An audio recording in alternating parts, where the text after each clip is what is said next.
Hello छात्राओं, इस channel में आप सभी का स्वागत है। मैं उषा कुमारी। आपके सेकेंड सेमेस्टर के कम्युनिकेशन स्किल सब्जेक्ट में जो हिंदी पार्ट है, संप्रेषण कौशल, उसमें एक टॉपिक है मौखिक संप्रेषण। आज इस वीडियो में हम मौखिक संप्रेषण की चर्चा करेंगे। ऐसा माना जाता है कि मौखिक संप्रेषण बहुत ही लोकप्रिय और बहुत प्रचलित माध्यम है अपने विचारों और भावनाओं की अभिव्यक्ति का। आप सभी जानते हैं कि भाषा के प्रयोग के स्तर पर दो रूप होते हैं, एक लिखित, एक दूसरा मौखिक। तो लिखित रूप में जब भी हम भाषा का प्रयोग करते हैं तो उसमें बहुत सारी सावधानी हम करते हैं और उसका अभ्यास करके और अच्छे तरीके से बहुत उसको प्रस्तुत करते हैं। लेकिन मौखिक प्रस्तुति के समय हम बहुत जानकारी होते हुए भी कई बार उसका ख्याल नहीं रखते हैं और वो सावधानी हम नहीं बरतते हैं जो हमें बरतनी चाहिए, और कुछ लापरवाही हम अक्सर किया करते हैं। ये बहुत दिलचस्प है, देखने लायक है कि जिस माध्यम का सबसे ज़्यादा उपयोग हम करते हैं अपने भावनाओं और विचारों की अभिव्यक्ति के लिए, उसी पर हम बहुत कम ध्यान देते हैं। यह भी माना जाता है कि मौखिक संप्रेषण कौशल को बहुत विकसित नहीं किया जा सकता है, ये जन्मजात प्रतिभा होती है या कुछ लोग ऐसा बोल सकते हैं। वक्ता के गुण होते हैं, किसी खास व्यक्तित्व में होते हैं, लेकिन बहुत सारे शोध के बाद उसकी एक तकनीक विकसित की गई है जिसमें आप अपने मौखिक संप्रेषण कौशल को और विकसित कर सकते हैं। तो आज मैं इस टॉपिक पर ही चर्चा करूंगी क्योंकि मेरा इस पर अभी काम चल रहा है, लेकिन फिर भी मैंने जो एक सूची बनाई है कि हमें कौन सी बातों को ध्यान में रखना चाहिए अपनी मौखिक अभिव्यक्ति के समय, तो हम अपना संप्रेषण अच्छी तरह कर सकेंगे। तो फिर भी मैंने सोचा कि आपको ये मैं शेयर करूं। तो एक सूची है, इस पर हम गौर करते हैं कि कुछ करने वाले जो सावधानी बरतने वाले जो नियम हैं वो कौन कौन से हैं जिनका हमें उपयोग करना चाहिए। तो सबसे पहला है कि ध्यानपूर्वक सुने। आप कहेंगे कि मैं मौखिक अभिव्यक्ति की बात कर रही हूँ, बोलने की बात कर रही हूँ, और फिर मैं बोलती हूँ कि आप ध्यानपूर्वक सुने। तो हाँ, ये बिल्कुल सही बोल रही हूँ मैं कि एक वक्ता को एक अच्छा श्रोता सबसे पहले बनने की आवश्यकता होती है। आप तभी एक अच्छा वक्ता बन सकते हैं जब आप एक अच्छे श्रोता हैं। तो जो भी वक्ता बोलें, उनके बोलने का जो तरीका है, शब्दों का जो चयन है, उनका प्रभाव अगर अच्छा पड़ रहा है तो आप उसको सुने ध्यान से। और श्रवण कौशल को इसके लिए आपको विकसित करना होगा और सीखना होगा कि कैसे ध्यान से आप कैसे किसी वक्ता की बातों को सुन करके उससे अपने लिए लाभदायक जो टिप्स हैं वो ले सकते हैं। तो ध्यानपूर्वक सुने किसी भी बात को, किसी वक्ता की बात को। दूसरा है समुचित शब्दों एवं भाषा का प्रयोग करें। कोई भी भाषा जब संप्रेषण के लिए उपयोग में लाई जाती है तो वो सहज रूप में ले आई जानी चाहिए, और भाषा तभी सरल हो सकती है, सार्थक हो सकती है, असरदार हो सकती है जब उसमें आप शब्दों का प्रयोग बहुत सावधानी से करें। किसी भी भाषा में, मैं हिंदी की बात करती हूँ, हिंदी में भी बहुत सारे ऐसे शब्द हैं जो कई मिले जुले भाव प्रकट करते हैं। तो ऐसे शब्दों के जिनसे भ्रमित करने वाले अर्थ निकलते हों, ऐसे शब्दों का प्रयोग करने से बचें। और जो जैसे आप मल्टीपल चॉइस क्वेश्चन का आंसर करते हैं तो दो जो सबसे नज़दीक होते हैं उसमें से भी एक आप जो सबसे ज़्यादा सूटेबल होता है, जो सबसे उपयुक्त होता है, आप उसका चयन करते हैं। उसी तरह से आपको जब भी जो लगे कि दो शब्द एक ही तरह का अर्थ प्रकट करेंगे तो भी आपको संदेश के लिए जो सबसे अनुकूल हो उसी शब्द का चयन करें। आगे है वाचन की गति भावानुसार नियंत्रित रखें। जब भी आपको जो बोलना हो, जो संदेश देना हो होता है, उसका एक न कोई उद्देश्य होता है। किसी उद्देश्य की पूर्ति के लिए ही हम अपनी बात दूसरों के समक्ष रखते हैं। तो उसकी जो गति है, उस संदेश का जो भाव है उसके अनुकूल होना चाहिए। और अगर इस पर आप नियंत्रण नहीं रखते हैं तो आपके संप्रेषण के असफल होने की संभावना बनी रहती है, आपकी मौखिक अभिव्यक्ति सफल नहीं हो पाएगी। तो उसकी गति पर नियंत्रण अवश्य रखें। आगे पूरक शब्दों का प्रयोग न करें।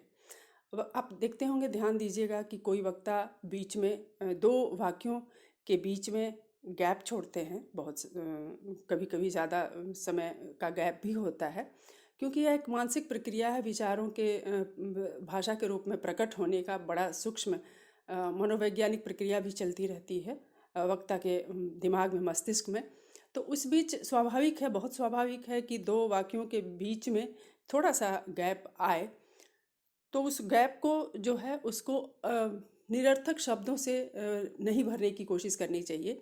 और जैसे कुछ लोग बोलते हैं छोटे छोटे वाक्यांश कि ऐसा है कि जब उन कुछ नहीं मिलता है तो ये बोलते हैं ऐसा है कि, जैसा कहते हैं कि, इस तरह के जो शब्द और वाक्यांश हैं उनका प्रयोग ना करें। और यह प्रयास करें कि उस गैप को अपने शारीरिक भाषा के सपोर्ट से, उसके सहयोग से आप उसको फिल करने की, उस रिक्त स्थान को पूर्ति उसकी करने की कोशिश करें। वर्णनात्मक शब्दों का प्रयोग करें। शब्दों की बात फिर आ गई तो भाषा की इकाई शब्द होते हैं, और शब्द आप वर्णनात्मक इसलिए चुनना चाहिए, आपको चयन करना चाहिए उनका, क्योंकि जो आप बहुत लंबे अगर लच्छेदार बात बोलेंगे तो श्रोता को उसमें दिलचस्पी उसकी नहीं रहेगी। इसलिए जो शब्द हों वो ठोस हों और उस संदेश के उस अर्थ को प्रकट करने में सक्षम हों। तो ऐसे वर्णनात्मक शब्दों का प्रयोग करेंगे तो आपका संदेश अपेक्षित रूप से संक्षिप्त होगा, जो कि बहुत ज़रूरी है। अपनी शब्दावली को समृद्ध करें। यह निहायत ही ज़रूरी है कि आपकी जब तक शब्दावली समृद्ध नहीं होगी तब तक आपकी मौखिक अभिव्यक्ति सशक्त नहीं होगी। तो शब्दावली समृद्ध करने का हमेशा प्रयास करते रहें। अपनी बोलने की गति को संतुलित रखें। कभी कभी कोई वक्ता बहुत तेज बोलते हैं या बहुत धीमे बोलते हैं, तो इन दोनों के बीच का रास्ता निकालना चाहिए और गति को संतुलित बनाए रखना चाहिए। अपनी आवाज़ को प्रक्षेपित करें। आवाज़ को प्रक्षेपित करने का यहाँ मतलब है कि बहुत बार ऐसे शब्दों का चयन हम करते हैं और उससे एक खास प्रभाव डालना चाहते हैं श्रोताओं पर, लेकिन उसके प्रभाव के लिए उस शब्द को, उसकी ध्वनि को कितना समय चाहिए, ये हम अनुमान लगा पाने में सक्षम नहीं होते हैं, और उसको प्रक्षेपित होने का उतना समय नहीं देते हैं जितना उसको चाहिए होता है। तो ये हमेशा प्रयास करें कि जो शब्द आप बोल रहे हैं उसकी आवाज़ में वही असर हो जो आप चाहते हैं कि श्रोताओं पर हो। तो इसलिए अपनी आवाज़ को प्रक्षेपित करें, उसको प्रोजेक्ट करें। आगे शब्दकोश का उपयोग करें। शब्दकोश बहुत ही आवश्यक माध्यम है हमारे शब्द ज्ञान को बढ़ाने का, उसे समृद्ध करने का। तो कभी किसी शब्द के लिए अगर आपको लगे कि इसके बारे में हम कुछ खास जानकारी हासिल करें और ताकि संदेश में बहुत ज़्यादा उसकी उपयोगिता साबित हो, तो हमेशा शब्दकोश का उपयोग करें। उसके लिए किसी भी तरह के जानकारी के लिए, सूचना प्राप्त करने के लिए किसी खास शब्द के बारे में, वहीं से आपको प्रामाणिक जानकारी मिलेगी ताकि आप उसका संदेश में सही तरीके से इस्तेमाल कर सकें। एक और बहुत महत्वपूर्ण यहाँ पर निर्देश है, वैसे शब्दों की सूची तैयार करें जो आपको कठिन लगते हों। हर भाषा में ऐसे शब्द होते हैं और हर व्यक्ति का अपने अपने तरीके से अलग शब्दों का चयन होता है, और किसी को कुछ शब्द ज़्यादा कठिन लगते हैं। तो ये आप अपने तरीके से इसको तैयार करें कि आपको कौन से ऐसे शब्द कठिन लगते हैं, तो उनके अर्थ समझें, उसके भाव समझें, और तब उसको आप अपने संदेश में, अपनी मौखिक अभिव्यक्ति में सम्मिलित करें।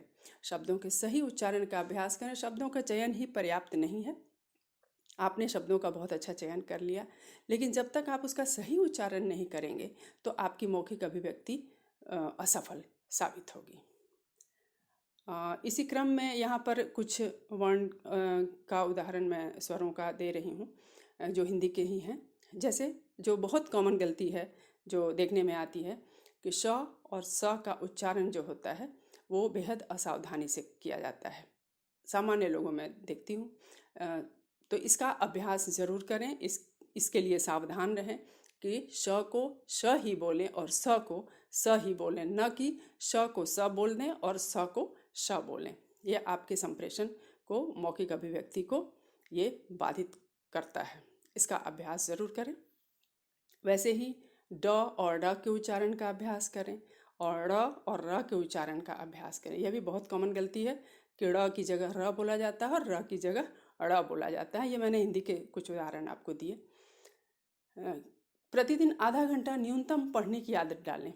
पढ़ना एक बहुत ही अनिवार्य शर्त है मौखिक अभिव्यक्ति के प्रभावपूर्ण संप्रेषण के लिए।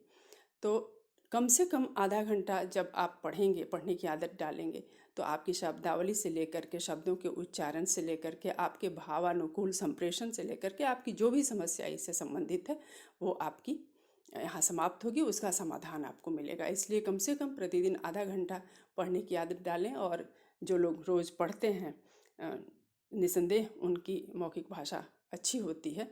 हम सभी हालांकि बहुत सारी व्यस्तताओं में पढ़ना छोड़ देते हैं, लेकिन यह एक बहुत अच्छी आदत है और इसे कभी छोड़ने का प्रयास नहीं करना चाहिए। अगर छूट भी जाए तो फिर से आप उसको अपनी आदत में सम्मिलित करने की कोशिश करें। आगे अपनी आवाज़ को रिकॉर्ड कर सुने, उच्चारण, गति एवं पिच का संतुलित तालमेल बनाने का अभ्यास करें। बहुत सारे ऐसे अगर आपके पास सुविधाएं हैं कि आप अपनी आवाज़ को रिकॉर्ड करके सुन सकते हैं कि आप किस शब्द का किस तरह से उच्चारण कर रहे हैं, ध्वनि आपकी कैसी आ रही है, आपकी गति क्या है बोलने की, और आपके पिच का क्या स्तर है।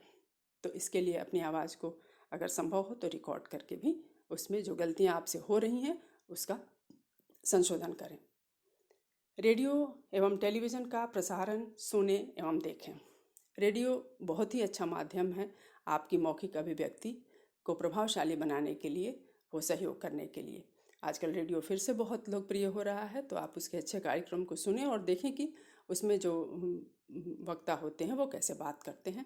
और टेलीविज़न पर भी देखें कि किस तरह से शब्दों का और भाव के अनुकूल जो मौखिक अभिव्यक्ति है और फेशियल एक्सप्रेशन जिसको कहते हैं, मुखाकृति द्वारा जो संप्रेषित किया जा रहा है, जो गैप है उसको कैसे शारीरिक भाषा के सही इस्तेमाल के साथ उस गैप को भी भरा जा रहा है। इसके लिए टेलीविज़न का प्रसारण भी आप देखें। और लास्ट में, अंत में मैं यही बोलना चाहूँगी कि अभ्यास, अभ्यास और अभ्यास, इन सारी बातों की सावधानी तभी आप करने में सफल होंगे जब इसका अभ्यास करेंगे। किसी भी मौखिक अभिव्यक्ति के पहले इन सारी बिंदुओं पर ध्यान दें और इसी के अनुकूल अभ्यास करें, तो आप ज़रूर कामयाब होंगे, ज़रूर सफल होंगे। आपकी मौखिक अभिव्यक्ति जो होगी वह ज़रूर प्रभावशाली होगी और श्रोताओं पर अपना असर छोड़ेगी, सकारात्मक असर छोड़ेगी। तो आज की इस वीडियो में इतना ही। अगले वीडियो में हम फिर एक नए टॉपिक के साथ मिलेंगे। आप इस वीडियो को ज़रूर देखें और अपना फीडबैक देना मुझे ना भूलें। धन्यवाद।